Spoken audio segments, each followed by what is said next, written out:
O nascimento do Guts é com certeza um dos maiores mistérios de Berserk. Tudo que sabemos é que ele nasceu em um campo de batalha de um corpo já sem vida, gerando um dos principais questionamentos nos fãs da obra. Quem são os verdadeiros pais do Guts? E é exatamente isso que vamos analisar no vídeo de hoje. Então, bora!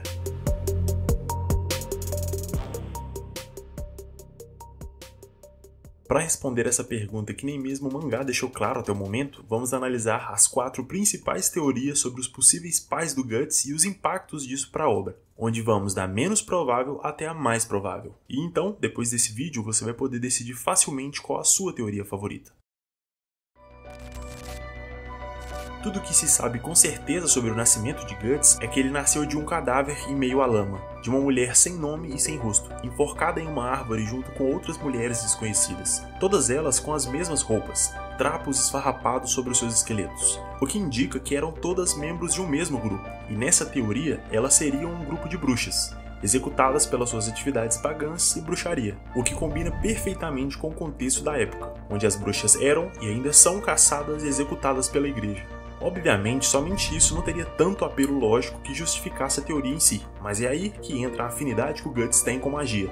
No primeiro capítulo do mangá, ele vê o Puck sem nenhuma dificuldade. Da mesma forma acontece com a Ivarella, onde ele a enxerga sem nenhum tipo de problema, algo que é muito raro entre os humanos normais. O que pode ser explicado pelo fato do Guts estar vivendo no limiar entre os vivos e os mortos, devido à marca do sacrifício, ou pela sua descendência de uma maga.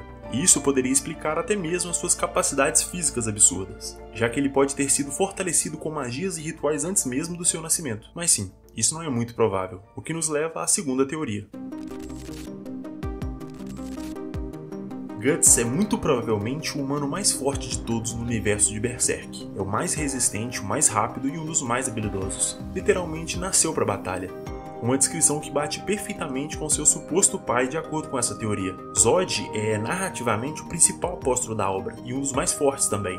Ele tem força, resistência e velocidade muito semelhantes ao Guts, o que poderia justificar as habilidades do espadachim negro, como se tais características tivessem sido herdadas do imortal Zod. Sua paixão e devoção total por batalhas também são características comuns entre os dois personagens. Ambos vivem da guerra e para a guerra.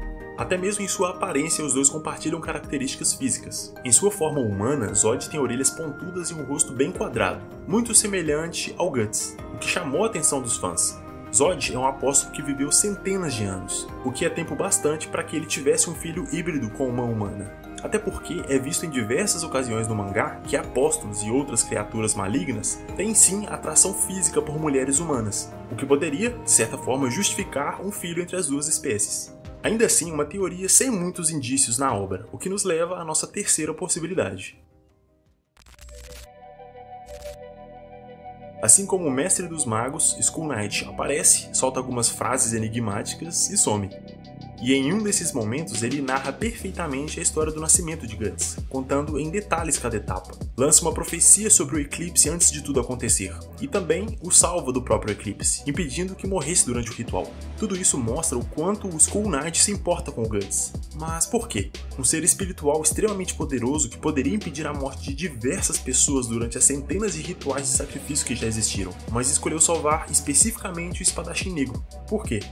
De acordo com essa teoria, tudo isso se deve ao fato de que Guts, na verdade, é um descendente do Rei Geyserik, identidade do Skull Knight quando ainda era vivo, o que explicaria em partes a sua extrema habilidade e ferocidade em batalhas, características comuns entre os dois personagens. Isso é apoiado também pela ideia de que, em Berserk, as histórias acontecem em espiral, ou seja, ciclos que se repetem, mudando apenas os personagens. Assim como o Guts tem como antagonista o Grift, um membro da Mão de Deus, Skull Knight tem o Void, também um membro do grupo. O Cavaleiro Caveira tinha uma grande amiga que era também uma maga poderosa, a Flora.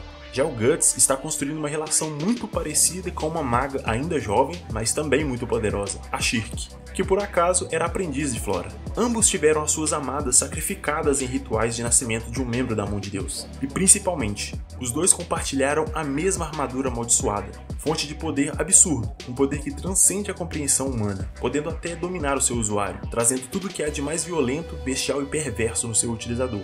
Um artefato muito mais poderoso e complexo do que aparenta, mas isso é tema para um vídeo dedicado que pretendo fazer em breve, e por isso não vou me aprofundar tanto hoje. O ponto é que ambos têm muitas características em comum.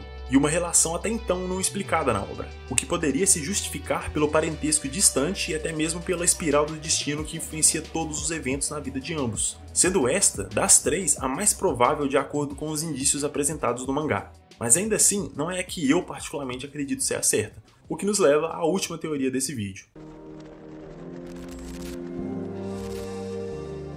No momento em que Guts nasceu, no meio de toda aquela lama e sangue, Shizui o acolheu como seu próprio filho. Ela era apenas uma mulher mentalmente debilitada após perder o seu bebê, provavelmente uma das escravas do grupo, e ao que tudo indica, a acompanhante principal do líder do bando, Gambino. Este que era um guerreiro muito experiente e habilidoso, que na prática ensinou tudo que o Guts sabe sobre as batalhas. Desde cedo o submetendo a treinamentos completamente desumanos para sua idade, o colocando nos campos de batalha quando ainda era uma criança, o forçando a amadurecer muito mais cedo do que o normal, e mesmo de um jeito completamente distorcido e problemático, sendo seu pai. Nesse ponto, é indiscutível que o Gambino foi o pai de Guts. Até o próprio Guts reconhece isso quando confessa ter matado o próprio pai, se referindo àquela fatídica noite, a partir da qual sua vida nunca mais seria a mesma. Apesar de todo esse significado, Gambino e Shizui eram literalmente ninguéms, pessoas aleatórias e sem nenhuma importância no grande esquema das coisas, que não sabiam nada além do que era de conhecimento comum numa sociedade medieval. Nada de monstros, apóstolos, deuses, entidades malignas. Eles só tiveram influência na vida do Guts porque ele não tinha literalmente nada. Ainda assim, a pergunta permanece: quem são os pais biológicos do Guts? E bem, nesse caso, a resposta é a mesma: ninguém. Eles simplesmente eram pessoas comuns, sem nenhuma habilidade especial. Nada de força sobre-humana, resistência absurda ou habilidades mágicas. Eram apenas camponeses, escravos ou soldados comuns, o que tem se mostrado cada vez mais provável a partir dos caminhos que a narrativa tem tomado na obra. Em nenhum momento é reforçada a ideia de hereditariedade no caminho do Guts, não no sentido de ele herdar poderes ou habilidades especiais por conta dos seus antepassados, o que combina perfeitamente com a obra, o que torna essa, para mim, a teoria mais provável e condizente com a história atual. Mas claro, isso não é tudo. Vimos quais são as 4 principais teorias, e como cada uma explica as habilidades e características do Guts, mas ainda falta a parte que, do meu ponto de vista, é a principal.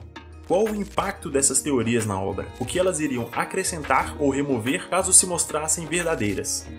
Caso Guts de fato tenha antepassados com poderes mágicos, ou seja um híbrido de apóstolo e humano, que o já tenham preparado especificamente para ser um guerreiro, boa parte da narrativa de superação da obra iria se perder. A palavra que define o personagem é persistência. Guts persistiu em viver no seu nascimento, mesmo quando sua mãe já havia morrido. Ele persistiu em viver quando era uma criança sozinha e sem apoio de ninguém. Ele persistiu em superar o seu trauma quando foi abusado pelo Donovan. E mesmo quando viu todos os que eram importantes para ele serem assassinados na sua frente, ele não desistiu. Ele assistiu à cena terrível do abuso da sua amada por alguém que até ali considerava o seu melhor amigo. E ainda assim, ele persistiu em viver. A história do Guts é a perfeita demonstração da persistência humana, que pode se adaptar a quase tudo, suportar quase tudo desde que tenha uma razão forte o suficiente para isso. E toda essa narrativa só tem o devido peso pela superação humana. O Guts ser apenas um humano comum é a essência para que a mensagem seja passada corretamente. Ele não é filho de um nobre, nem de um mago, nem mesmo de um apóstolo. Ele é filho de pais comuns. E assim também é uma pessoa comum. Uma que luta pela sua vida e pela vida daqueles que ele ama. E por isso é tão forte. Porque desafia os próprios limites dia após dia. Em cada batalha ele precisa se superar. Ele precisa caminhar pelo seu próprio esforço, não se apoiando em uma linhagem de semideuses ou híbridos entre apóstolos e humanos, sendo apenas um homem que se recusa a cair. Claro que, como um vídeo de teorias, tudo que eu disse pode estar completamente errado, e no dia seguinte sai um capítulo novo que muda tudo, mas acredito que não seja esse o caso. E se for, tudo bem. O importante é a discussão saudável do tema. Então fica à vontade para comentar o que você achou sobre cada uma das teorias. Qual a mais provável para você? Deixa aí embaixo que eu quero saber a sua opinião. De toda forma, eu espero ter conseguido transmitir a ideia de maneira clara. Esse vídeo surgiu a partir dos comentários de vocês nos últimos vídeos. E como sempre digo, eu tô sempre de olho nas sugestões que vocês deixam em cada vídeo. Então, mais uma vez, meu muito obrigado. E dessa vez, o agradecimento não é somente pela sugestão ou pela sua atenção nesse vídeo, mas também pelo apoio que vocês têm dado no canal. Batemos a nossa meta de 1000 inscritos bem antes do que eu esperava, na verdade. E tudo isso é literalmente graças a cada um de vocês. Então, mais uma vez, meu muito obrigado. É super importante esse apoio, os comentários, críticas, sugestões e principalmente a presença de cada um. Eu espero que vocês tenham gostado desse conteúdo. Espero poder criar conteúdos cada vez melhores para vocês e que a gente continue crescendo junto, criando essa comunidade incrível que está se formando. Então, é isso aí. A todos o meu muito obrigado, tamo junto, é nóis e te vejo no próximo vídeo. Valeu!